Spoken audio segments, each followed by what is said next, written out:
Friends எல்லாருக்கும் வணக்கம். நாம் இன்றைக்கி 2026 டிஎன்பிசி வினாவிடை பகுதியில் தொடர்ச்சியாக நம்ம தமிழ் பகுதியிலேருந்து வினாவிடை பார்க்கலாம்.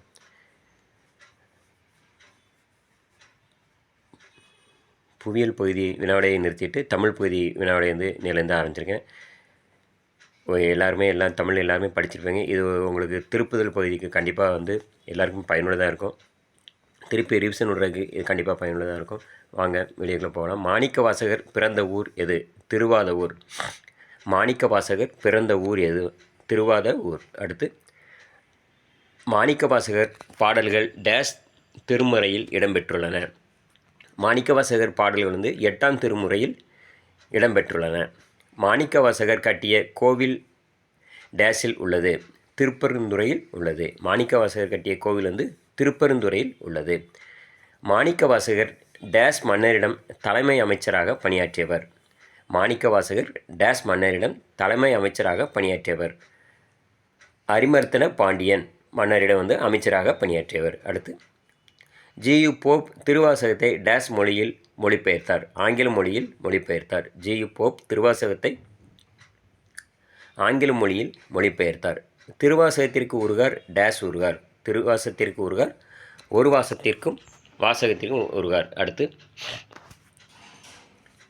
100 பாடல்களை கொண்ட நூல் டேஷ் எனப்படும்? சதகம் எனப்படும். 100 பாடல்களை கொண்ட நூல் சதகம் எனப்படும். அடுத்து, மெய்தான் டேஷ் விதிர். இதில் அரும்பி 2 ஆன்சர் கொடுத்துருக்காங்க. அடுத்து, விதிர்துன் கலர்க்கு. விதிர்துன் டேஷ் கலர்க்கு. இதுலேயும் 2 ஆன்சர் கொடுத்துருக்காங்க. விரையார் 2 ஆன்சர் கொடுத்துருக்காங்க. மெய்தான் டேஷ், அப்புறம் விதிர்துன். இதுக்கான சரியான ஆன்சர் என்னென்னு பார்த்தீங்கன்னா அரும்பி, அடுத்து விரையார். அடுத்து, கைதான் நெகிழ விடேன். இதில் நெகிழ என்பது என்ன பொருள் வந்துள்ளது? 2 ஆன்சர் கொடுத்துருக்காங்க. தளர. சரியான ஆன்சர் என்ன பார்த்தீங்கன்னா தளர. கைதான் நெகிழ விடேன். கைதான் நெகிழ விடேன். இதில் நெகிழ என்பது சரியான விடை தளர என்பதன் பொருளாகும். அடுத்து, திருக்குறளில் டேஷ் அதிகாரங்களும் டேஷ் குறட்பாக்களும் உள்ளன. திருக்குறளில் 133 அதிகாரங்களும் 1330 குறட்பாக்களும் உள்ளன.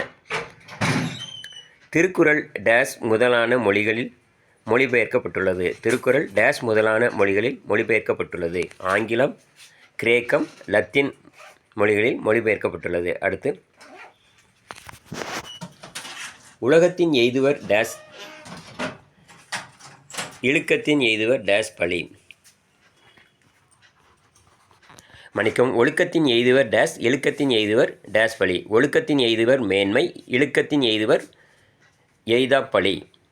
ஒழுக்கத்தின் எய்துவர் மேன்மை, இழுக்கத்தின் எய்துவர் எய்தா பழி. அடுத்து, திருக்குறள் டேஷ் பாவகையை சார்ந்தது. திருக்குறள் குறள் வெண்பா பாவகையை சார்ந்தது. திருக்குறளை இயற்றியவர் திருவள்ளுவர். திருக்குறள் அரங்கேறிய இடம் மதுரை தமிழ்ச் சங்கம். திருக்குறள் அரங்கேறிய இடம் மதுரை தமிழ்ச் சங்கம். அடுத்து, டேஷ் உயிரினும் ஓம்பப்படும். ஒழுக்கம் உயிரினும் ஓம்பப்படும். ஒழுக்கம் உயிரினும் ஓம்பப்படும். அடுத்து, நன்றிக்கு வித்தாகும் டேஷ். நன்றிக்கு வித்தாகும் நல்லொழுக்கம். அடுத்து, திருக்குறளை முதலில் பதிப்பித்து வெளியிட்டவர் ஞானப்பிரகாசம். திருக்குறளை முதலில் பதிப்பித்து வெளியிட்டவர் யாருன்னா ஞானப்பிரகாசம். அடுத்து, திருக்குறளை முதலில் பதிப்பித்து வெளியிட்ட ஆண்டு 1812. திருக்குறளை முதலில் பதிப்பித்து வெளியிட்ட ஆண்டு 1812. அடுத்து, முப்பால் எனும் போற்றப்படும் நூல் திருக்குறள்.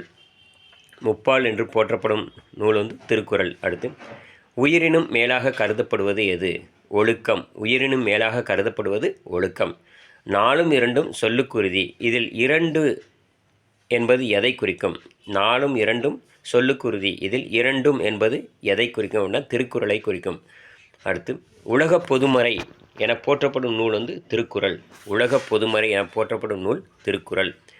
திருக்குறள் டேஷ் நூல்களுள் ஒன்று. திருக்குறள் 14 கீழ்கணக்கு நூல்களுள் ஒன்று. திருக்குறளுக்கு டேஷ் உரையே சிறந்தது என சான்றோர் கூறுவர். பரிமேலழகர் உரையே சிறந்தது என சான்றோர் கூறுவர். திருக்குறளுக்கு பரிமேலழகர் உரையே சிறந்தது. அடுத்து, திருக்குறளை போற்றி பாடும் நூல் திருவள்ளுவ மாலை. திருக்குறளை போற்றி பாடும் நூல் வந்து திருவள்ளுவ மாலை. அடுத்து திருக்குறள் டேஸ் வெண்பாக்களால் ஆனது. குறள் வெண்பாக்களால் ஆனது. திருக்குறள் குறள் வெண்பாக்களால் ஆனது. இணையில்லை முப்பாலுக்கு இந்நிலத்தே என பாடியவர் யார்? பாரதிதாசன். இணையில்லை முப்பாலுக்கும் இந்நிலத்தே என பாடியவர் பாரதிதாசன். அடுத்து திருவள்ளுவரை பெற்றதே புகழ் வையகமே என்று திருக்குறளை பாராட்டியவர் யார்? திருவள்ளுவரை பெற்றதே புகழ் வையகமே என்று திருக்குறளை பாராட்டியவர் யார்னா பாரதிதாசன். அடுத்து ஆக்கம் என்பதன் பொருள் என்ன? செல்வம். ஆக்கம் என்பதன் பொருள் வந்து செல்வம். இடும்பை என்பதன் பொருள் என்ன? துன்பம். இடும்பை என்பதன் பொருள் துன்பம். உலகம் என்னும் பொருள் தரும் சொல் எது? ஞாலம். உலகம் என்னும் பொருள் தரும் சொல் வந்து ஞாலம். வீடியோ முழுமையாக ஸ்கிப் பண்ணாமல் பாருங்கள். நாம் தொடர்ச்சியாக இனி தமிழ் பகுதியிலேருந்து வினாடை பார்க்கலாம். நம்ம சேனல் ஃபஸ்ட் டைம் பார்க்குற நீங்களும் நிறைய பேருக்கு ஷேர் பண்ணுங்கள். மறக்காமல் சப்ஸ்கிரைப் பண்ணுங்கள். நன்றி. நாளை சந்திப்போம்.